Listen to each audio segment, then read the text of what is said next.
वदिष्यामि तन्मामवतु तद्भक्तारमवतु अवतु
ಉಡುಪಿಯ ಮೇಧಾವಸ್ಥೆಗಳಾಗಿರುತ್ತದೆ ವಿಶ್ವೇಶ್ವರ ಭಾಗವಹಿಸಿ ನೀವು ಉದ್ಘಾಟನೆ ಮಾಡಿ ಈ ಭಾವಿಕರಿಂದ ನಮಗೆ ತಿಳಿಸುವುದಿಲ್ಲ. ಪೂರಕವಾಗಿ ಭಗವದ್ಗೀತಾ ಅಭಿಯಾನ ಕಾರ್ಯಕ್ರಮದಲ್ಲಿ ಸೋಮದಾಸರಲ್ಲಿ ಶ್ರೀಗಳಾಗಿರ್ತಕ್ಕಂಥ ಗಂಗಾಧರೇಶ್ವರ ಮಹಾಸ್ವಾಮಿಗಳು ನಮ್ಮ ವಿದ್ಯಾಸಂಸ್ಥೆಯ ಆಗಮಿಸಿ ಪಾದಸ್ಪರ್ಶವನ್ನು ಮಾಡಿ ನಾವೆಲ್ಲರೂ ಆಶೀರ್ವಾದ ಮಾಡಿ ನಮ್ಮ ಪ್ರಗತಿಗೆ ಕಾರಣೀಭೂತವಾಗಿರ್ತಾರೆ. ತುಮಕೂರಿನ ರಾಮಕೃಷ್ಣ ವಿವೇಕಾನಂದ ರಾಷ್ಟ್ರದ ಅಧ್ಯಕ್ಷರಾಗಿರ್ತಕ್ಕಂಥ ಶ್ರೀ ವೀರೇಶ್ವರ ಸ್ವಾಮಿಗಳು ನಮಗೆ ಅನೇಕ ಬಾರಿ ಬಂದು ನಮ್ಮ ಆಶೀರ್ವಚನ ನೀಡಿದ್ದಾರೆ. ನಮ್ಮ ಸ್ಥಳೀಯವಾಗಿರ್ತಕ್ಕಂಥ ನಮ್ಮ ರಾಮಪ್ರಿಯ ಚಂದಾಪುರ ಅನೇಕ ಬಾರಿ ನಮ್ಮ ಮಕ್ಕಳಿಗೆ ಅನೇಕ ವಿಷಯಗಳಿಗೆ ಪಾಠ ಪ್ರವಚನ ಆಶೀರ್ವಚನವನ್ನ ಮತ್ತು ಆಧ್ಯಾತ್ಮಿಕ ಚಿಂತನೆಯನ್ನು ನೀಡಿದ್ದಾರೆ. ಮುಂಬರುವ 19ನೇ ತಾರೀಕು ನಮ್ಮ ಶಾಲೆಯಲ್ಲಿ ಇಲ್ಲಿ ಒಂದು ಕಂಚಿನ ವಿವೇಕಾನಂದರ 10 ಅಡಿಗಳ ಒಂದು ಕಂಚಿನ ಪ್ರತಿಮೆಯ ಅನಾವರಣ ಕಾರ್ಯಕ್ರಮವನ್ನು ಹೆಚ್ಚಿಕೊಂಡಿದೆ. ಈ ಕಾರ್ಯಕ್ರಮಕ್ಕೆ ಗದಗ ವಿಜಾಪುರ ರಾಮಕೃಷ್ಣಾಶ್ರಮದ ಅಧ್ಯಕ್ಷರಾಗಿರ್ತಕ್ಕಂಥ ಶ್ರೀ ಶ್ರೀ ನಿರ್ಮಯಾನಂದ ಸ್ವಾಮಿಗಳು ಆಗಮಿಸಲಿದ್ದಾರೆ.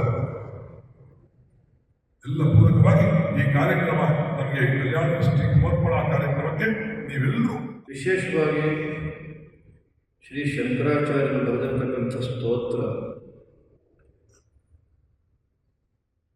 ಅದು ನಮ್ಮ ಚಿಕ್ಕ ವಯಸ್ಸಿನವರಿಗೆ ಮತ್ತು ಯುವಕರಿಗೆ ಅವರು ಈ ಸ್ತೋತ್ರದಲ್ಲಿ ಹೇಳ್ತಕ್ಕಂಥ ಎಲ್ಲ ಅಂಶಗಳನ್ನು ನಮ್ಮ ಜೀವನದಲ್ಲಿ ನಾವು ಅಳವಡಿಸಿಕೊಂಡು ನಮ್ಮ ಭವಿಷ್ಯವನ್ನು ನಾವೇ ರೂಪಿಸುವುದಕ್ಕೆ ಸಾಧ್ಯವಾಗುತ್ತೆ. ವಯಸ್ಸಾದ ಮೇಲೆ ನಾವು ಅಭ್ಯಾಸ ಮಾಡಿದ್ದೇ ಆದರೆ ಆಗ ಭವಿಷ್ಯವನ್ನು ರೂಪಿಸುವುದಕ್ಕೆ ನಮಗೇನಾಗುವುದಿಲ್ಲ. ಆದರೆ ಆ ವಯಸ್ಸಿನಲ್ಲೂ ಕೂಡ ಒಂದಷ್ಟು ಸಂತೋಷ, ನೆಮ್ಮದಿ, ಶಾಂತಿ ಇದನ್ನು ನಾವು ಪಡಿಬೋದು. ಆದರೆ ನಾವು ಹಾಗಲ್ಲ, ವಿದ್ಯಾರ್ಥಿಗಳಾದ ನಮಗೆ ನಮ್ಮ ಭವಿಷ್ಯವನ್ನೇ ರೂಪಿಸತಕ್ಕಂಥ ವಿಶೇಷವಾದಂಥ ಅಂಶಗಳು, ಉಪದೇಶಗಳು ಈ ಎಲ್ಲ ಸ್ತೋತ್ರಗಳಲ್ಲಿರುವುದು ಅತ್ಯಂತ ಮಹತ್ವದ ವಿಷಯಗಳು.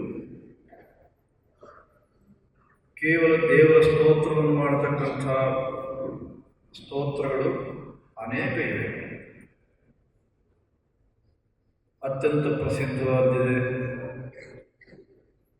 ಶುಕ್ಲಾಂಬರಧರಂ ವಿಷ್ಣುಂ ಶಶಿವರ್ಣಂ ಚತುರ್ಭುಜಂ ಪ್ರಸನ್ನವದನಂ ಧ್ಯಾಯೇತ್ ಸರ್ವವಿಘ್ನೋಪಶಾಂತಯೇ ರಾಮಾಯ ರಾಮಭದ್ರಾಯ ರಾಮಚಂದ್ರಾಯ ವೇದಸೇ ಮೊದಲಾದ ಸ್ತೋತ್ರಗಳು ಶ್ರೇಷ್ಠವಾದವು, ಅದರಲ್ಲಿ ಏನು ಸಂದೇಹವಿಲ್ಲ.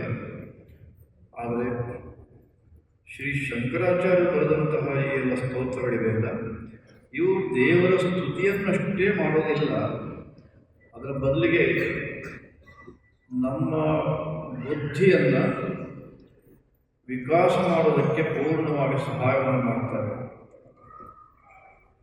ಸೂಕ್ಷ್ಮವಾದಂಥ ಎಲ್ಲ ವಿಚಾರಗಳನ್ನು ನಾವು ತಿಳ್ಕೊಳ್ಳೋದಕ್ಕೆ ಈ ನಮ್ಮ ಸ್ತೋತ್ರಗಳು ಸಹಾಯವನ್ನು ಮಾಡ್ತವೆ. ಮತ್ತು ಇವೆಲ್ಲವನ್ನು ತಿಳ್ಕೊಳ್ಳೋದಕ್ಕೆ, ಪೂರ್ಣ ವಿದ್ಯೆಯನ್ನು ನಾವು ಸಂಪಾದನೆ ಮಾಡೋದಕ್ಕೆ ಇರುವ ತೊಂದರೆಗಳನ್ನು ನಿವಾರಣೆ ಮಾಡುತ್ತೆ. ಜೊತೆಗೆ ನಮಗೆ ಸ್ಪಷ್ಟವಾದ ಒಂದು ಮಾರ್ಗವನ್ನು ತೋರಿಸುತ್ತೆ ಮುಂದಿನ ಜೀವನಕ್ಕೆ.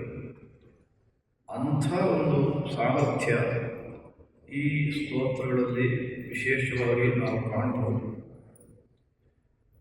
ಈ ಕಲ್ಯಾಣ ವೃಷ್ಟಿಸ್ತವ ನೀವು ಪಾರಾಯಣ ಮಾಡಿದ್ರಿ, ಅದರಲ್ಲಿ ಬರತಕ್ಕಂಥ 15 ಶ್ಲೋಕಗಳೇನಿದೆ ಅದರ ವಿಸ್ತಾರವಾದ ಅರ್ಥವನ್ನು ನಾವು ಮುಂದಿನ ದಿನಗಳಲ್ಲಿ ತಿಳ್ಕೊಳ್ಳೋಣ. ಆದರೆ ಶಂಕರಾಚಾರ್ಯರ ಒಂದು ಉಪದೇಶದ ಆ ಒಂದು ವಿಶೇಷ ಏನು ಅಂತಂದರೆ, ಕಲ್ಯಾಣ ವೃಷ್ಟಿಸ್ತವ ಅಂತ ಹೆಸರಿದೆ. ಕಲ್ಯಾಣ ಅಂತಂದರೆ ಮಂಗಳ, ಸುಖ, ನೆಮ್ಮದಿ, ಶಾಂತಿ ಈ ಎಲ್ಲ ಅರ್ಥಗಳಿವೆ. ಅದರ ವೃಷ್ಟಿ ಅಂತಂದರೆ ಮಳೆ, ಕಲ್ಯಾಣದ ಮಳೆ, ಮಂಗಳದ ಮಳೆ ಅಂತಂದರೆ ಸಂತಸದ ಸಮೃದ್ಧಿ. ಮಳೆ ಬಂದಾಗ ಬೆಳೆ ನಮಗೆ ಉಂಟಾಯಿತು ಬಂತು ಅಂತಂದರೆ ಆಗ ಧಾನ್ಯಾದಿಗಳು ನಮಗೆ ಸಿಗ್ತವೆ. ಆಗ ಈ ಬಾರಿ ಸಮೃದ್ಧಿಯಾಗಿದೆ ಅಂತ ನಾವು ಹೇಳ್ತೇವೆ. ಮಳೆಯೇ ಇಲ್ಲ ಅಂದರೆ ಬದುಕೆ ಕಷ್ಟವಾಗುತ್ತೆ. ಹಾಗೆ ಕಲ್ಯಾಣದ ಮಳೆ ಅಂತಂದರೆ ಕಲ್ಯಾಣದ ಸಮೃದ್ಧಿ, ಅದು ನಮ್ಮ ಜೀವನದಲ್ಲಿ ಉಂಟಾಗೋದಕ್ಕೆ ಬೇಕಾದಂತಹ ಎಲ್ಲ ಅಂಶಗಳನ್ನು ಒಳಗೊಂಡು ಈ ಸ್ತೋತ್ರವನ್ನು ಶ್ರೀ ಶಂಕರಾಚಾರ್ಯರು ನಮಗೆ ಕೊಟ್ಟಿದ್ದಾರೆ. ನಾನು ಒಂದು ವಾಕ್ಯವನ್ನು ಹೇಳ್ತೇನೆ ಈ ಸ್ತೋತ್ರದಲ್ಲಿ ಬರತಕ್ಕಂಥದ್ದು. ನಾವು 7ನೇ ಶ್ಲೋಕವನ್ನು ನೋಡಿದ್ದೇ ಆದರೆ ಅದರ ಮೊದಲನೇ ವಾಕ್ಯ ಇವಾಗ ಯಾರಿಗೆ ಕಂಠಪಾಠ ಆಗಿದೆಯೋ ಅದನ್ನು ಸ್ಮರಣೆ ಮಾಡಿಕೊಳ್ಳಿ, ಆಗಲೇ ಪುಸ್ತಕ ಬೇಕಾದನ್ನು ನೋಡಿಕೊಳ್ಳಿ. ಮೊದಲನೇ ವಾಕ್ಯ ಇದೆ ಸರ್ವಜ್ಞತಾ ಅಂತ ಇದೆ. ನಾವು ಈ ಕಲ್ಯಾಣ ವೃಷ್ಟಿಸ್ತವವನ್ನು ಪಾರಾಯಣ ಮಾಡಿದ್ದೇ ಆದರೆ ನಮಗೆ ವಿದ್ಯೆ ಎಷ್ಟರ ಮಟ್ಟಿಗೆ ಬರುತ್ತೆ ಅಂತಂದರೆ ಸರ್ವಜ್ಞರಾಗಿರುತ್ತೇವೆ ನಾವು. ಸರ್ವಜ್ಞರು ಅಂದರೆ ಎಲ್ಲ ವಿದ್ಯೆಗಳನ್ನು, ಎಲ್ಲ ಜ್ಞಾನದ ಮುಖಗಳನ್ನು ಚೆನ್ನಾಗಿ ಅಭ್ಯಾಸ ಮಾಡಿ ಅದರ ಅರಿವನ್ನು ನಾವು ಉಂಟು ಮಾಡಿಕೊಳ್ಳೋದಕ್ಕೆ ಸಾಧ್ಯವಾಗುತ್ತೆ. ಇದಕ್ಕೆ ಸರ್ವಜ್ಞ ಅಂತ ಹೇಳ್ತಾರೆ. ಅಂಥ ಒಂದು ವಿಶೇಷವಾದಂಥ ಅನುಗ್ರಹ ನಮಗೆ ಉಂಟಾಗುತ್ತೆ. ಆಮೇಲೆ ಹೇಳ್ತಾರೆ ಸದಸಿ ವಾಕ್ಪಟುತಾಂತಸುತೆ. ಸಭೆಯಲ್ಲಿ ಮಾತನಾಡೋದು ನಾವೆಲ್ಲರೂ ಮಾತನಾಡ್ಬೋದು, ಒಂದು ಸ್ವಲ್ಪ ಧೈರ್ಯ ಮಾಡಿದರೆ ಮಾತಾಡೋದಕ್ಕೆ ಏನು ಕೊರತೆ ಇಲ್ಲ. ಆದರೆ ಆ ಮಾತನ್ನು ಕೇಳಬೇಕು ಅಂತ ಅನಿಸ್ಬೇಕಲ್ಲ ಕೂತವರಿಗೆ, ಆ ರೀತಿ ಮಾತನಾಡೋದು ಅಷ್ಟು ಸುಲಭದ ಕೆಲಸವಲ್ಲ. ಅದಕ್ಕೆ ಸಾಕಷ್ಟು ನಾವು ಬೆವರಿಡಿಸಬೇಕಾಗುತ್ತೆ, ಕಷ್ಟಪಡಬೇಕಾಗುತ್ತೆ. ಹಾಗೆ ನಾವು ಪರಿಶ್ರಮವನ್ನು ಪಟ್ಟಿದ್ದೇ ಆದರೆ ಮತ್ತು ದೈವಾನುಗ್ರಹ ಆಯಿತು ಅಂತಂದರೆ ಆಗ ಅವನ ಮಾತನ್ನು ಎಲ್ಲರೂ ಕೂಡ ಕೇಳ್ತಾರೆ, ಕೇಳೋದಕ್ಕೆ ಇಷ್ಟಪಡ್ತಾರೆ. ಅಂಥ ವಾಕ್ಪಟುತ್ವ ಅಂದರೆ ನಾವು ಮಾತುಗಾರರಾಗೋದಕ್ಕೆ ಸಾಧ್ಯವಾಗುತ್ತೆ. ಜ್ಞಾನ ಬರುತ್ತೆ, ಜ್ಞಾನ ಕೇವಲ ಸಾಕಾಗುವುದಿಲ್ಲ, ಆದರೆ ಆ ವಿಶೇಷವಾದಂಥ ಶಕ್ತಿ ಮಾತನಾಡೋದಕ್ಕೂ ಕೂಡ ನಮಗೆ ದೇವಿ ಜಗನ್ಮಾತೆ ರಾಜರಾಜೇಶ್ವರಿ ತ್ರಿಪುರ ಸುಂದರಿ ಕರುಣಿಸ್ತಾಳೆ. ಈ ರೀತಿಯ ಸ್ತೋತ್ರವನ್ನು ಪಠಿಸಿದರೆ ಯಾಕೆ ಇದನ್ನು ನಾನು ಉಲ್ಲೇಖ ಮಾಡ್ತೇನೆ ಅಂದರೆ, ಇಲ್ಲಿ ಆರಂಭದ ಅಕ್ಷರ ಸ ನೋಡಿ, ಸರ್ವಜ್ಞ ಶಬ್ದ, ಅದರ ಮೊದಲನೇ ಅಕ್ಷರ ಸ. ಇದೊಂದು ಬೀಜಾಕ್ಷರ ಇದೆ. ಬೀಜಾಕ್ಷರ ಅಂದರೆ ಬೀಜ ಅಂದರೆ ನಮಗೆಲ್ಲ ಗೊತ್ತಿದೆ, ದೊಡ್ಡ ಮರವಾಗಿ ಮುಂದೆ ಏನನ್ನು ನಾವು ಕಾಣ್ತೇವೆ ಆ ಮರ ಬೀಜದಲ್ಲಿ ಸೇರಿಕೊಂಡಿರುತ್ತೆ, ನಮ್ಗೆ ಕಾಣೋದಿಲ್ಲ, ಸೂಕ್ಷ್ಮವಾಗಿರುತ್ತೆ. ಅದನ್ನು ಭೂಮಿಯಲ್ಲಿ ನಾವು ಬಿತ್ತಿದಾಗ ಅದಕ್ಕೆ ನೀರಿನ ಸಂಪರ್ಕ ಆಯಿತು ಅಂತಂದರೆ ಅದು ಮೊಳಕೆ ಹೊಡೆಯುತ್ತೆ, ಆಮೇಲೆ ಗೊಬ್ಬರ ಹಾಕಿದರೆ ಹೆಮ್ಮರವಾಗಿ ಬೆಳೆಯುತ್ತೆ. ಹೆಮ್ಮರವಾಗಿ ಬೆಳೆಯೋದಕ್ಕೆ ಬೇಕಾದಂತಹ ಎಲ್ಲ ಸೂಕ್ಷ್ಮಾಂಶಗಳು ಬೀಜದಲ್ಲಿ ಇರ್ತವೆ. ಅದಕ್ಕೆ ನಾವು ಬೀಜ ಬೀಜ ಅಂತ ಹೇಳ್ತೇವೆ. ಹಾಗೆ ಸ ಅನ್ನೋದು ಒಂದು ಬೀಜಾಕ್ಷರ, ಒಂದು ಮಂತ್ರ ಇದೆ. ಒಂದೇ ಅಕ್ಷರ ಆದರೂ ಕೂಡ ಒಂದು ಮಂತ್ರ ಇದೆ. ಈ ಒಂದು ಸ ಅನ್ನತಕ್ಕಂಥ ಒಂದೇ ಒಂದು ಅಕ್ಷರದಲ್ಲಿ ಅನೇಕ ವಿಚಾರಗಳು ಅಡಗಿವೆ. ಅದರಲ್ಲಿ ಒಂದು ಬಹಳ ಮುಖ್ಯವಾದ್ದು ವಿದ್ಯೆ, ಜ್ಞಾನ. ಹಾಗಾಗಿ ಶ್ರೀ ಶಂಕರಾಚಾರ್ಯರು ಈ ಸದಿಂದ ಆರಂಭವಾಗುವಂತಹ ಈ ಸ್ತೋತ್ರದಲ್ಲಿ ಸರ್ವಜ್ಞತ್ವ ಅಂದರೆ ಒಳ್ಳೆಯ ವಿದ್ವಾಂಸರಾಗತಕ್ಕಂಥದ್ದು, ಹಾಗೇ ಮಾತುಗಾರಿಕೆ, ವಿಶೇಷವಾದಂಥ ಮಾತುಗಾರಿಕೆ, ಇವೇ ಮೊದಲಾದ್ದು ನಮಗೆ ಬರುತ್ತೆ ಅಂತ ಹೇಳ್ತಾರೆ. ಅಷ್ಟೇ ಅಲ್ಲ, ಸಂಪತ್ತು. ಚಕ್ರವರ್ತಿಗಳಿಗೆಲ್ಲ ಎಷ್ಟು ದೊಡ್ಡ ಸಂಪತ್ತಿರುತ್ತೋ ಅಷ್ಟು ಸಂಪತ್ತು. ದ್ವೇ ಚಾಮರೆ ಅಂತ ಹೇಳ್ತಾರೆ ನೋಡಿ ಕೊನೆ ಪಂಕ್ತಿಯಲ್ಲಿ. ಈ ಚಾಮರ ಇತ್ಯಾದಿ ವ್ಯವಸ್ಥೆಗಳು ನಮ್ಮ ಹಿಂದಿನ ಕಾಲದಲ್ಲಿ ಅದು ಮಹಾರಾಜರುಗಳಿಗೆ ಇದ್ದಿದ್ದದು. ಅಂಥ ಒಂದು ಸಂಪತ್ತು ಕೂಡ ನಮಗೆ ಬಂದು ಒದಗುತ್ತೆ. ಅಲ್ಲಿಗೆ ಕಲ್ಯಾಣ ವಿಷ್ಣುಸ್ತವ ನಾವು ಪಾರಾಯಣ ಮಾಡಿದ್ದೇವಾದರೆ ನಮಗೆ ಒಂದು ಕಡೆಯಿಂದ ವಿದ್ಯೆ, ಇನ್ನೊಂದು ಕಡೆಗೆ ಮಧುರವಾದಂತಹ ಅರ್ಥಪೂರ್ಣವಾದಂತಹ ಮಾತಾಡೋದಕ್ಕೆ ಶಕ್ತಿ, ಹಾಗೆಯೇ ಸಂಪತ್ತು, ಯಥೇಷ್ಟವಾದಂತಹ ಸಂಪತ್ತು, ಇವೆಲ್ಲವೂ ಕೂಡ ನಮಗೆ ದೇವಿಯ ಒಂದು ಕೃಪೆಯಿಂದ, ಕರುಣೆಯಿಂದ ಸಿಗುತ್ತೆ ಅಂತ ಹೇಳ್ತಾರೆ. ಇದು ಕೇವಲ ಹೇಳೋದಷ್ಟೇ ಅಲ್ಲ, ಯಾರು ಈ ರೀತಿಯಲ್ಲಿ ಇದನ್ನು ವಿಶೇಷವಾಗಿ ನಿತ್ಯ ಪಾರಾಯಣವನ್ನು ಮಾಡಿದ್ದಾರೋ, ಮಾಡ್ತಾರೋ ಅವರೆಲ್ಲರಿಗೂ ಕೂಡ ಇದು ಆಗೋದರಲ್ಲಿ ಸಂದೇಹ ಇಲ್ಲ. ಆಗಿದೆ, ಈಗಲೂ ಆಗುತ್ತೆ, ಮುಂದೆಯೂ ಆಗೇ ಆಗುತ್ತೆ, ಯಾವುದೇ ಸಂದೇಹವಿಲ್ಲ. ಅದಕ್ಕಾಗಿ ಶ್ರೀಶಂಕರಾಚಾರ್ಯರು ಕಲ್ಯಾಣ ವೃಷ್ಟಿಸ್ತವ ಅಂತಲೇ ಈ ಶ್ಲೋಕವನ್ನು ಕರೆದರು. ಇದರ 15 ಶ್ಲೋಕಗಳನ್ನು ನೋಡಿದರೂ ಕೂಡ ಇಲ್ಲಿ ಮಂಗಳವನ್ನೇ ಉಂಟು ಮಾಡತಕ್ಕಂಥ ವಿಚಾರವನ್ನು ನಮಗೆ ಹೇಳಿದ್ದಾರೆ. ಅಷ್ಟು ಬಿಟ್ಟರೆ ಇನ್ನೊಂದು ವಿಚಾರ ಇದರಲ್ಲಿ ಬರಲಿಲ್ಲ. ಆದ್ದರಿಂದ ಇಲ್ಲಿ ಸೇರಿದಂತಹ ವಿದ್ಯಾರ್ಥಿಗಳಲ್ಲಿ ಅಥವಾ ಅವರನ್ನು ಹೆತ್ತವರು, ಪೋಷಕರಲ್ಲಿ ಎಲ್ಲ ನಮಗೆಲ್ಲ ಇದನ್ನು ಹೇಳಿಕೊಟ್ಟಂತಹ ನಮ್ಮ ಅಧ್ಯಾಪಕಗಳಿರಲಿ.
ದಕ್ಷಿಣಾಮ್ನಾಯ ಶೃಂಗೇರಿ ಶ್ರೀ ಶಾರದಾ ಪೀಠಾಧೀಶ್ವರರಾದ ಶ್ರೀ ಶ್ರೀ ಭಾರತೀ ತೀರ್ಥ ಮಹಾಸ್ವಾಮಿಗಳವರ 50ನೇ ವರ್ಷದ ಸನ್ಯಾಸ ಸ್ವೀಕಾರದ ಒಂದು ಸುಸಂದರ್ಭ ಸುವರ್ಣ ಭಾರತಿ ಕಾರ್ಯಕ್ರಮ ನಡೀತಾ ಇದೆ. ಈ ಒಂದು ಸಂದರ್ಭದಲ್ಲಿ ಜಗದ್ಗುರು ಸನ್ನಿಧಾನಗಳವರು ಶ್ರೀ ಶ್ರೀ ವಿಧುಶೇಖರ ಭಾರತಿ ಮಹಾಸ್ವಾಮಿಗಳವರು ಸಮಾಜದ ಕಲ್ಯಾಣಕ್ಕಾಗಿ ಸಮಸ್ತರು ಕಲ್ಯಾಣ ವೃಷ್ಟಿಸ್ತವ ಶಿವಪಂಚಾಕ್ಷ ನಕ್ಷತ್ರಮಾಲ ಮತ್ತು ಲಕ್ಷ್ಮೀ ನೃಸಿಂಹ ಕರುಣಾರಸ ಸ್ತೋತ್ರಗಳನ್ನು ಅಭ್ಯಾಸ ಮಾಡಿ ಎಲ್ಲ ರಾಜ್ಯಾದ್ಯಂತ ಅದನ್ನು ಅಭ್ಯಾಸ ಮಾಡ್ತಾ ಇದ್ದಾರೆ. ಬೆಂಗಳೂರು ಮಹಾನಗರದಲ್ಲಿ ವೇದಾಂತ ಭಾರತಿ ಸಂಸ್ಥೆ ಮತ್ತು ಶಾಂಕರದತ್ತ ಪ್ರಸಾರ ಅಭಿಯಾನ ಸಂಸ್ಥೆಗಳ ಸಹಯೋಗದಿಂದ 26ನೇ ತಾರೀಕು ಅಕ್ಟೋಬರ್ 10:15 ಗಂಟೆಗೆ ಅರಮನೆ ಮೈದಾನದಲ್ಲಿ ಲಕ್ಷಾಂತರ ಮಂದಿ ಸೇರಿ ಈ ಒಂದು ಸ್ತೋತ್ರಗಳ ಒಂದು ಮಹಾ ಸಮರ್ಪಣೆ ನಡೆಯಲಿದೆ. ಆ ಮಹಾ ಸಮರ್ಪಣೆಗೆ ಶ್ರೀ ಶ್ರೀ ವಿಧುಶೇಖರ ಭಾರತಿ ಮಹಾಸ್ವಾಮಿಗಳವರು ಕೂಡ ಸಾನ್ನಿಧ್ಯವಿದ್ದು ಆಶೀರ್ವದಿಸಲಿದ್ದಾರೆ. ಆ ಕಾರ್ಯಕ್ರಮಕ್ಕೆ ಶಂಕರ ಭಾರತಿ ಮಹಾಸ್ವಾಮಿಗಳು ಹಾಗೂ ಬ್ರಹ್ಮಾನಂದ ಭಾರತಿ ಸ್ವಾಮಿಗಳು ಕೂಡ ಇದ್ದು ಆಶೀರ್ವದಿಸಲಿದ್ದಾರೆ. ಈ ಒಂದು ಪವಿತ್ರ ಕಾರ್ಯಕ್ರಮಗಳಲ್ಲಿ ಬೆಂಗಳೂರಾದ್ಯಂತ ದೇವಸ್ಥಾನಗಳಲ್ಲಿ, ಮನೆಗಳಲ್ಲಿ, ಅಪಾರ್ಟ್ಮೆಂಟ್ಗಳಲ್ಲಿ, ಬೇರೆ ಬೇರೆ ಸಂಘ ಸಂಸ್ಥೆಗಳಲ್ಲಿ ಎಲ್ಲ ಅಭ್ಯಾಸ ನಡೀತಾ ಇದ್ದು, ಹಾಗೆ ನೂರಾರು ಶಾಲೆಗಳಲ್ಲಿ ಅಭ್ಯಾಸ ನಡೀತಾ ಇದೆ. ಹಾಗೆ ಈ ನಮ್ಮ ವಿವೇಕಾನಂದ ಶಾಲೆಯಲ್ಲೂ ಕೂಡ ಅತ್ತಿಬೆಲೆ ನೆರಳೂರಲ್ಲಿರುವಂತಹ ಈ ಶಾಲೆಯಲ್ಲೂ ಅಭ್ಯಾಸ ಮಾಡ್ತಾ ಸಾವಿರಾರು ವಿದ್ಯಾರ್ಥಿಗಳು, 1500ಕ್ಕೂ ಹೆಚ್ಚು ವಿದ್ಯಾರ್ಥಿಗಳು ಇದನ್ನು ಅಭ್ಯಾಸ ಮಾಡಿದ್ದಾರೆ. ಈ 26ನೇ ಕಾರ್ಯಕ್ರಮದ ಭಾಗವಾಗಿ ಶಂಕರ ಭಾರತಿ ಸ್ವಾಮಿಗಳು ಈ ಒಂದು ಪೂರ್ವ ಸಿದ್ಧತಾ ಕಾರ್ಯಕ್ರಮಕ್ಕೆ, ಅಂದರೆ ಈ ಅಭ್ಯಾಸ ಮಾಡಿರುವಂತಹ ವಿದ್ಯಾರ್ಥಿಗಳಿಗೆ, ಅದರ ಹೆತ್ತ ಪೋಷಕರಿಗೆ ಹಾಗೂ ಅಧ್ಯಾಪಕರಿಗೆ ಆಶೀರ್ವಚನ ನೀಡಿ ಈ ಶ್ಲೋಕದ ಮಹತ್ವವನ್ನು ತಿಳಿ ಹೇಳಲು ಈ ಒಂದು ಶಾಲೆಗೆ ಆಗಮಿಸಿರುತ್ತಾರೆ. ಈ ಶಾಲೆಯಲ್ಲಿ ವಿದ್ಯಾರ್ಥಿಗಳು ಗುರುಗಳ ಮುಂದೆ 3 ಶ್ಲೋಕಗಳ ಒಂದು ಪಾರಾಯಣವನ್ನು ಮಾಡಿದ್ರು. ಹಾಗೆಯೇ ಗುರುಗಳು ಈ ಶ್ಲೋಕದ ಮಹತ್ವವನ್ನು ಇವತ್ತು ತಿಳಿಸಿ ಈ ಒಂದು ಶ್ಲೋಕವನ್ನು ಯಾವ ಕಾರಣಕ್ಕಾಗಿ ಅಭ್ಯಾಸ ಮಾಡಬೇಕು, ಈ 26ನೇ ತಾರೀಕು ಲಕ್ಷಾಂತರ ಮಂದಿ ಅಭ್ಯಾಸ ಮಾಡಿದಾಗ ಅದರ ಮಹತ್ವ ಎಷ್ಟಿರುತ್ತೆ, ಯಾಕೆ ಅಂತ ಹೇಳಿದ್ರೆ ಒಂದು ಬಾರಿ ಶಿವಪಂಚಾಕ್ಷ ನಕ್ಷತ್ರಮಾಲಾ ಸ್ತೋತ್ರವನ್ನು ಪಾರಾಯಣ ಮಾಡಿದ್ರೆ 108 ಬಾರಿ ನಮಃಶಿವಾಯ ಪಂಚಾಕ್ಷರಿ ಮಹಾಮಂತ್ರ ಇರುತ್ತೆ. ಅದನ್ನು ಲಕ್ಷಾಂತರ ಮಂದಿ ಮಾಡಿದ್ರೆ ಎಂಥ ಪ್ರಭಾವ ಇರುತ್ತೆ, ಎಂಥ ವಾತಾವರಣ ಇರುತ್ತೆ ಅನ್ನೋ ಅಂಶವನ್ನು ತಿಳಿಸಿ ಹೇಳಿದ್ರು. ಹಾಗೆಯೇ ವೈಜ್ಞಾನಿಕ ದೃಷ್ಟಿಕೋನದಿಂದನೂ ಸ್ತೋತ್ರ ಪಾರಾಯಣ ಎಂಥ ಮಹತ್ವದ್ದು ಅಂತ ಡಾಕ್ಟರ್ ರವೀಂದ್ರ ಅನ್ನೋರು ಯಾವ ನಿಮ್ಯಾನ್ಸಲ್ಲಿ ರಿಸರ್ಚ್ ಮಾಡ್ತಾ ಇದ್ದಾರೋ ಅವ್ರು ಹೇಳಿದ ಅಂಶಗಳನ್ನು ಇಲ್ಲಿ ಜ್ಞಾಪಿಸ್ತಾ ಈ ಸ್ತೋತ್ರ ಪಾರಾಯಣ ನಮ್ಮ ಅಧ್ಯಯನದ ಜೊತೆಗೆ ಇದನ್ನು ಮಾಡ್ತಾ ಹೋಯ್ತು ಅಂತ ಹೇಳಿದ್ರೆ ಅಧ್ಯಯನಕ್ಕೂ ಹೆಲ್ಪ್ ಆಗುತ್ತೆ. ಹಾಗೆಯೇ ನಮ್ಮ ಜೀವನವೂ ನಾವು ಯಾವ ಬಯಸುವಂತಹ ಆನಂದ ಇದೆಯೋ ಆ ಪ್ರಾಪ್ತಿಗೆ ಕಾರಣ ಆಗತ್ತೆ ಅಂತ ಗುರುಗಳು ಮಾರ್ಗದರ್ಶನ ಮಾಡಿ ಆಶೀರ್ವದಿಸಿ ಎಲ್ಲರೂ ಇದೇ ರೀತಿಯಲ್ಲಿ ಇನ್ನೂ ಸ್ತೋತ್ರಗಳ ಅಭ್ಯಾಸವನ್ನು ಮುಂದುವರಿಸಿ, ಅಷ್ಟೇ ಅಲ್ಲ ತಮ್ಮ ಹೆತ್ತವರು ಎಲ್ಲ ಇದನ್ನು ಮಾಡಿ ಬೇರೆಯವ್ರಿಗೂ ತಿಳಿಸಬೇಕು ಅಂತ ಹೇಳ್ಬಿಟ್ಟು ಆಶೀರ್ವದಿಸಿ ಮಾರ್ಗದರ್ಶನ ಮಾಡಿದ್ರು ಅಂತ ಹೇಳೋದಕ್ಕೆ ಇಷ್ಟಪಡ್ತೀನಿ. ಈ ಒಂದು ಆಧ್ಯಾತ್ಮಿಕ ಕಾರ್ಯಕ್ರಮ ನಮ್ಮ ಒಂದು ವಿದ್ಯಾಸಂಸ್ಥೆಯಲ್ಲಿ ಶ್ರೀ ಗುರುಗಳ ಆಶೀರ್ವಾದದಿಂದ ನಡೀತಾ ಇರ್ತಕ್ಕಂಥದ್ದು ನಮ್ಮೆಲ್ಲರಿಗೂ ಅತ್ಯಂತ ಭಕ್ತಿಪೂರ್ವಕ ಕಾರ್ಯಕ್ರಮ ಅಂತ ಹೇಳಕ್ಕೆ ಇಷ್ಟ ಆಗುತ್ತೆ. ಶಂಕರ ಭಾರತಿ ಮಹಾಸ್ವಾಮಿಗಳು ಎಡತೊರೆ ಸಂಸ್ಥಾನದಿಂದ ಬಂದು ಈ ಒಂದು ಆಶೀರ್ವಚನ ಕಾರ್ಯಕ್ರಮವನ್ನು ಅತ್ಯಂತ ಶ್ರದ್ಧೆಯಿಂದ ಮಕ್ಕಳಿಗೆ ಈ ಶ್ಲೋಕದ ಅರ್ಥವನ್ನು ಹೇಳೋದ್ರ ಮುಖಾಂತರ ಆಚರಣೆ ಮಾಡಿಕೊಟ್ಟಿದ್ದಾರೆ. ಇದು ಬರುವ ಅಕ್ಟೋಬರ್ನಲ್ಲಿ ಬೆಂಗಳೂರಿನ ಅರಮನೆ ಮೈದಾನದಲ್ಲಿ ನಡೀತಾ ಇರ್ತಕ್ಕಂಥ 26ನೇ ತಾರೀಕು ನಡೆಯತಕ್ಕಂಥ ಈ ಲೋಕಾರ್ಪಣಾ ಕಾರ್ಯಕ್ರಮಕ್ಕೆ, ಅಂದರೆ ಈ ಶೃಂಗೇರಿ ಜಗದ್ಗುರುಗಳಾಗಿರ್ತಕ್ಕಂಥ ಭಾರತೀ ತೀರ್ಥ ಮಹಾಸ್ವಾಮಿಗಳ 50ನೇ ವರ್ಷದ ಸನ್ಯಾಸ ಸ್ವೀಕಾರದ ಕಾರ್ಯಕ್ರಮದ ಅಂಗವಾಗಿ 2 ಲಕ್ಷ ಜನ ಆಧ್ಯಾತ್ಮಿಕ ಬಂಧುಗಳಿಂದ ಈ ಕಾರ್ಯಕ್ರಮ ಏರ್ಪಾಟಾಗಿದೆ. ಪೂರಕವಾಗಿ ಈಗ ನಮ್ಮ ಶಾಲೆಯಲ್ಲಿ ಇದು ಲೋಕಾರ್ಪಣಾ ಕಾರ್ಯಕ್ರಮವನ್ನು ನಾವು ಇವತ್ತು ನಡೆಸ್ಕೊಡಿದ್ವಿ. 750 ಮಕ್ಕಳು, ಸುಮಾರು 1500ಕ್ಕೂ ಹೆಚ್ಚು ಜನ ಪೋಷಕರು ಮತ್ತು ಸುತ್ತಮುತ್ತಲ ಎಲ್ಲ ಆಧ್ಯಾತ್ಮಿಕ ಬಂಧುಗಳು ಇಲ್ಲಿ ಕಲಿಕೆಯನ್ನು ಮಾಡಿಕೊಂಡು ಬಂದು ಅತ್ಯಂತ ಶ್ರದ್ಧೆಯಿಂದ ಒಂದು ಲೋಕಾರ್ಪಣಾ ಕಾರ್ಯಕ್ರಮವನ್ನು ಇವತ್ತಿಗೆ ಮಾಡಿದ್ದಾರೆ. ಇದನ್ನು ಆಯೋಜನೆ ಮಾಡಿಕೊಟ್ಟು ಇದಕ್ಕೆ ಪ್ರೇರಣೆ ಕೊಟ್ಟಂಥ ಶ್ರೀ ಎಡತೊರೆ ಮಹಾಸಂಸ್ಥಾನ ಮಠಾಧಿಪತಿಗಳಿಗೆ ನಾವು ತುಂಬ ಹೃದಯದ ಅತ್ಯಂತ ಪಾದಾರಬಿಂದಗಳಿಗೆ ನಮಸ್ಕಾರಗಳನ್ನು ಈ ಒಂದು ವಿದ್ಯಾಸಂಸ್ಥೆ ಮುಖಾಂತರ ಅರ್ಪಣೆ ಮಾಡೋದಿದೆ. ಈ ರೀತಿಯಾದ ಕಾರ್ಯಕ್ರಮ ನಮ್ಮ ವಿದ್ಯಾಸಂಸ್ಥೆಯಲ್ಲಿ ಬಹಳ ಅಚ್ಚುಕಟ್ಟಾಗಿ ಮೊದಲಿಂದ ಮಾಡ್ಕೊಂಡು ಬರ್ತಾ ಇದ್ದೀವಿ. ಭಗವದ್ಗೀತಾ ಅಭಿಯಾನದ ಸಂದರ್ಭದಲ್ಲಿ ಸೋಂದಾ ಸ್ವರ್ಣಬಲಿ ಶ್ರೀಗಳು ನಮಗೆ ಆಗಮಿಸಿ ಭಗವದ್ಗೀತಾ ಮಹಾ ಸಮರ್ಪಣಾ ಕಾರ್ಯಕ್ರಮವನ್ನು ಈ ಶಾಲೆಯಲ್ಲಿ ಮಾಡಿದ್ದೀವಿ. ಅದಾದ ನಂತರ ಒಂದು ರಾಮಕೋಟಿ ಜಪಯಜ್ಞ ಸಮಿತಿಯ ಕಾರ್ಯಕ್ರಮದ ಅಂಗವಾಗಿ ಬೇರೆ ಸ್ವಾಮಿಗಳಿಗೆ ನಾವು ರಾಮಕೋಟಿ ಜಪಯಜ್ಞವನ್ನು ಅರ್ಪಣೆ ಮಾಡಿದ್ವಿ. ನಮ್ಮದು ರಾಷ್ಟ್ರೀಯ ಸ್ವಯಂ ಸೇವಕ ಸಂಘದ ಹಿನ್ನೆಲೆಯಲ್ಲಿ ನಡ್ತಾ ಇರ್ತಕ್ಕಂಥ ಈ ವಿದ್ಯಾಸಂಸ್ಥೆಯಲ್ಲಿ ದೇಶ ಧರ್ಮ ಎರಡಕ್ಕೂ ಅತ್ಯಂತ ಆದ್ಯತೆಯನ್ನು ಜೊತೆಯಲ್ಲಿ ಕೊಡ್ತಾ ನಾವು ಮಕ್ಕಳಲ್ಲಿ ನೈತಿಕ ಮೌಲ್ಯಗಳನ್ನು, ದೇಶಾಭಿಮಾನವನ್ನು ಮತ್ತು ಈ ರೀತಿ ಆಧ್ಯಾತ್ಮಿಕ ಚಿಂತನೆಯನ್ನು ನಾವು ಬೆಳೆಸ್ಕೊಂಡು ಬರ್ತಾ ಇದ್ದೀವಿ. ಈ ಕಾರ್ಯಕ್ರಮಕ್ಕೆ ನಮ್ಮ ಪೋಷಕರು ಅತ್ಯಂತ ಹೆಚ್ಚಿನ ರೀತಿಯಲ್ಲಿ ಸಹಕಾರ ನೀಡಿದ್ದಾರೆ. ಸಿಬ್ಬಂದಿ ವರ್ಗದವರು ಎಲ್ಲ ರೀತಿಯ ಸಹಕಾರ ಕೊಟ್ಟು ಅವರು ಕಲಿಕೆ ಮಾಡಿದ್ದಾರೆ. ಈ ಸಮಯದಲ್ಲಿ ನಮ್ಮ ಎಲ್ಲ ಉಪಾಧ್ಯಾಯರಿಗೆ ನಾನು ಅತ್ಯಂತ ಹೃತ್ಪೂರ್ವಕ ಧನ್ಯವಾದಗಳನ್ನು ಸಮರ್ಪಣೆ ಮಾಡ್ತಾ ಈ ಕಾರ್ಯಕ್ರಮವನ್ನು ಈ ಒಂದು ಅತ್ಯಂತ ಸುಹೃದಯವಾಗಿ ನಡೆಯಲಿಕ್ಕೆ ನಮ್ಮ ಶಾಲಾ ಕಾರ್ಯದರ್ಶಿಗಳು ಸಹ ತುಂಬ ಪ್ರೋತ್ಸಾಹ ಕೊಟ್ಕೊಂಡು ಇದಕ್ಕೆ ತನ್ನ ಮೂಲಕ ತನ್ನಲ್ಲಿ ತೊಡಗಿಸ್ಕೊಂಡಿದ್ದಾರೆ. ಎಲ್ರಿಗೂ ಈ ಸಮಯದಲ್ಲಿ ಧನ್ಯವಾದಗಳನ್ನು ಸಮರ್ಪಣೆ ಮಾಡ್ತಾ ನಿಮ್ಮೆಲ್ಲರಿಗೂ ಸಹ ಈ ಒಂದು ಕಾರ್ಯಕ್ರಮವನ್ನು ಒಂದು ರೆಕಾರ್ಡ್ ಮಾಡಲಿಕ್ಕೆ ಬಂದಿರ್ತಾರೆ ನಿಮ್ಮೆಲ್ಲರಿಗೂ ಸಹ ನಮ್ಮ ಶಾಲೆ ಅತ್ಯಂತ ಆಭಾರಿಯಾಗಿ ಧನ್ಯವಾದಗಳನ್ನು ಸಮರ್ಪಣೆ. ದಕ್ಷಿಣಾಮ್ನಾಯ ಶೃಂಗೇರಿ ಶ್ರೀ ಶಾರದಾ ಪೀಠಾಧೀಶ್ವರರಾಗಿರ್ತಕ್ಕಂತಹ ಜಗದ್ಗುರು ಮಹಾಸನ್ನಿಧಾನಗಳವರ 50ನೇ ವರ್ಷದ ಸನ್ಯಾಸ ಸ್ವೀಕಾರದ ಸುವರ್ಣ ಭಾರತಿ ಎಂಬ ಈ ವಿಶೇಷವಾಗಿರ್ತಕ್ಕಂಥ ಈ ಸಂವತ್ಸರದಲ್ಲಿ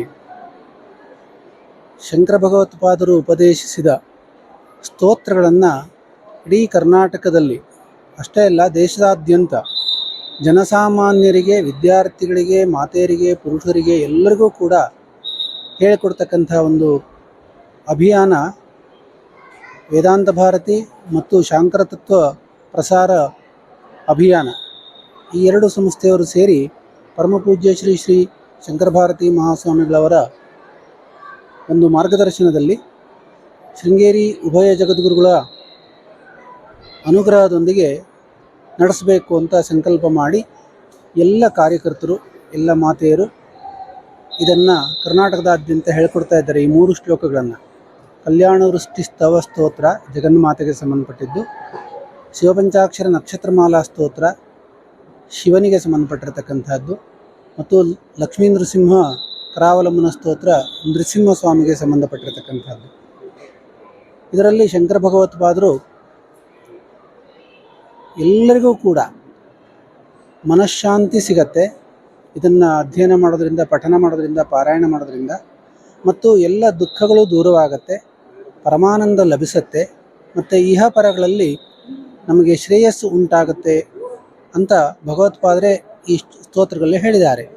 ಅದರಿಂದ ಈ ಸ್ತೋತ್ರ ಪಠಣದಿಂದ ವಿದ್ಯಾರ್ಥಿಗಳಿಗೆ ಮುಖ್ಯವಾಗಿ ಏಕಾಗ್ರತೆ ಬರುತ್ತೆ, ವಾಕ್ಚಾತುರ್ಯ ಉಂಟಾಗತ್ತೆ, ಅಧ್ಯಯನದಲ್ಲಿ ಬರತಕ್ಕಂತಹ ಎಲ್ಲ ಅಡೆತಡೆಗಳು ದೂರವಾಗುತ್ತೆ. ಅವರು ಅತ್ಯಂತ ನೆಮ್ಮದಿಯಿಂದ, ಶಾಂತಿಯಿಂದ ಸಮಾಜದಲ್ಲಿ, ಶಾಲೆಯಲ್ಲಿ, ಮನೆಯಲ್ಲಿ ಅಧ್ಯಯನ ಮಾಡೋದಕ್ಕೆ ಅವರಿಗೆ ಅನುಕೂಲವಾಗುತ್ತೆ ಅನ್ನೋದೇ ವಿಶೇಷವಾಗಿ ಇದರ ಪ್ರಯೋಜನ ಅಂತ ಹೇಳ್ತಾ ನನ್ನ ಮಾತನ್ನು. ಈಗ ಮಕ್ಕಳು ಏನಕ್ಕೆ ಈ ಥರ ಸ್ತೋತ್ರಗಳು ಹೇಳಬೇಕು? ಈಗ 1 ಲಕ್ಷಕ್ಕಿಂತ ಹೆಚ್ಚು ಜನ ಶಾಲಾ ಮಕ್ಕಳು ಈ ಕಲ್ಯಾಣ ವೃಷ್ಟಿಸ್ತವ ಅಭಿಯಾನದಲ್ಲಿ ಪಾಲ್ಗೊಳ್ಳಲಿದ್ದಾರೆ 26ನೇ ತಾರೀಕು. ಅದಕ್ಕೆ ಪೂರ್ವ ಸಿದ್ಧತೆಯಾಗಿ ಇವತ್ತಿನ ಒಂದು ಕಾರ್ಯಕ್ರಮ ನಡೀತು ಸ್ವಾಮಿ ವಿವೇಕಾನಂದ ವಿದ್ಯಾನಿಕೇತನದಲ್ಲಿ. ಮಕ್ಕಳಿಗೆ ಏನಪ್ಪ ಅನುಕೂಲ ಅಂದರೆ, ಒಬ್ಬ ವೈದ್ಯನಾಗಿ ಹೇಳ್ಬೋದು, ನಾನು ನ್ಯೂರೋ ಸೈಕ್ಯಾಟ್ರಿಸ್ಟ್ ಆಗಿ ಹೇಳ್ಬೋದು, ಈ ಸ್ತೋತ್ರ ಪಾರಾಯಣಗಳಿಂದ ಒಂದು ನಮ್ಮ ಮೆದುಳಿನ ಶಕ್ತಿ, ಜ್ಞಾಪಕ ಶಕ್ತಿ, ಮನಸ್ಸಿನ ನಿಗ್ರಹ ಇವೆಲ್ಲ ಕೂಡ ಭಾಳ ಚೆನ್ನಾಗಾಗುತ್ತೆ. ಇವೆಲ್ಲ ಚೆನ್ನಾಗಿದ್ದಾಗ ಏನಾಗುತ್ತೆ, ನಮ್ಮ ಒಂದು ಓದಿರ್ಬೋದು, ಅಕಾಡೆಮಿಕ್ ಸ್ಟಡೀಸ್ ಇರ್ಬೋದು, ಇದರ ಬಗ್ಗೆ ನಮ್ಮ ಏಕಾಗ್ರತೆ ಹೆಚ್ಚಾಗುತ್ತೆ. ಏಕಾಗ್ರತೆ ಹೆಚ್ಚಾದಾಗ ಒಳ್ಳೊಳ್ಳೆ ಪರ್ಫಾರ್ಮೆನ್ಸ್ ಕೊಡ್ಬೋದು, ಎಕ್ಸಾಮ್ಸಲ್ಲಿ ಒಳ್ಳೊಳ್ಳೆ ರಿಸಲ್ಟ್ಸ್ ಬರುತ್ತೆ. ಅಂದರೆ ಇದು ಪೂರಕವಾಗಿರ್ತಕ್ಕಂಥದ್ದು. ನಾವು ಬೇಕು ಅನ್ರಿ ಬೇಡ ಅನ್ರಿ, ನಮ್ಮ ಸನಾತನ ಧರ್ಮ, ಭಾರತ ವೈದಿಕ ಧರ್ಮ, ಅದು ಯಾವುದೇ ಧರ್ಮದವ್ರು ಇರ್ಬೋದು, ವೇದಗಳು ಹುಟ್ಟಿರುವಂಥ ಜಾಗ, ವೇದಗಳು ಇರುವಂಥ ಜಾಗ. ಅಂದರೆ ಇವೆಲ್ಲ ಕೂಡ ವೇದಗಳಿಗೆ ಅನ್ವಯ ಆಗಿರ್ತಕ್ಕಂಥದ್ದು. ಇದನ್ನು ಒಂದು ಮಂತ್ರಗಳು ಹೇಳೋದ್ರಿಂದ, ಶ್ಲೋಕಗಳು ಹೇಳೋದ್ರಿಂದ ಪ್ರತಿಯೊಬ್ಬರಿಗೂ ಭಾಳ ಅನುಕೂಲ. ಮುಖ್ಯವಾಗಿ ಚಿಕ್ಕ ಮಕ್ಕಳಿಗೆ, ಶಾಲಾ ಮಕ್ಕಳಿಗೆ, ಕಾಲೇಜು ಮಕ್ಕಳಿಗೆ ಇದು ಅವರಿಗೆ ದುಶ್ಚಟಗಳಿಂದ ದೂರ ಇರೋದಕ್ಕೂ ಸಹಾಯ ಮಾಡುತ್ತೆ. ಇನ್ನೊಂದು ಕಡೆ ಅವರ ಒಂದು ಉನ್ನತಿಗೆ ಭಾಳಷ್ಟು ಸಹಾಯ ಮಾಡುತ್ತೆ. ಸೊ ಇದರಿಂದ ಲಾಭ ಪಡ್ಕೊಂಡಿರ್ತಕ್ಕಂತಹ ಮಕ್ಕಳನ್ನ ಒಂದು ಸಂಶೋಧನೆ ಮಾಡಿದ್ರೇ ಗೊತ್ತಾಗೋಗ್ಬಿಡುತ್ತೆ ಎಷ್ಟಪ್ಪ ಇದರ ಪವರ್ ಅಂತ ಹೇಳಿ. ಬರುವ ಅಕ್ಟೋಬರ್ 26 ಶನಿವಾರ ಬೆಳಗ್ಗೆ 10:30ಕ್ಕೆ ಬೆಂಗಳೂರಿನ ಅರಮನೆ ಮೈದಾನದಲ್ಲಿ ಹಮ್ಮಿಕೊಂಡಿರುವ ಶೃಂಗೇರಿ ಶಾರದಾ ಮಠದ ಭಾರತೀ ತೀರ್ಥ ಸ್ವಾಮೀಜಿಯವರು ದೀಕ್ಷೆಯನ್ನು ಪಡೆದು 50 ವರ್ಷ ಪೂರ್ಣಗೊಂಡಿರುವ ಸಂದರ್ಭದಲ್ಲಿ ಆ ದಿನ ಅರಮನೆ ಮೈದಾನದಲ್ಲಿ ಕಲ್ಯಾಣ ವೃಷ್ಟಿ ಮಹಾಸಮಾವೇಶವನ್ನು ಹಮ್ಮಿಕೊಂಡಿದೆ.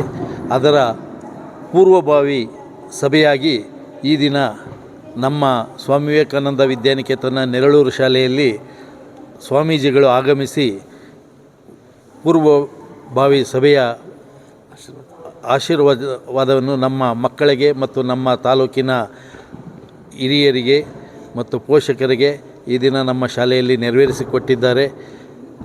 ಈ ನಮ್ಮ ಭಾರತ ದೇಶದ ಮತ್ತು ಜಗತ್ತಿನ ಕಲ್ಯಾಣಕ್ಕಾಗಿ ಅವರು ದೀಕ್ಷೆಯನ್ನು ತೊಟ್ಟು 1 ವರ್ಷದಿಂದ ಈ ಕಾರ್ಯಕ್ರಮವನ್ನು ಹಮ್ಮಿಕೊಂಡಿದ್ದಾರೆ.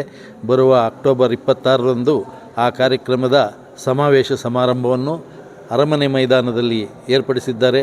ಅದಕ್ಕೆ ಎಲ್ಲ ನಮ್ಮ ಬೆಂಗಳೂರು ಜಿಲ್ಲೆಯ ಎಲ್ಲ ವಿದ್ಯಾರ್ಥಿಗಳು, ಪೋಷಕರು ಮತ್ತು ಸಾರ್ವಜನಿಕರು ಬಂದು ಸಭೆಯನ್ನು ಯಶಸ್ವಿ ಮಾಡಿಕೊಡಬೇಕಾಗಿ ನಾವು ಈ ಮೂಲಕ ತಮ್ಮಲ್ಲಿ ಪ್ರಾರ್ಥಿಸುತ್ತೇವೆ. ನಮಸ್ಕಾರ.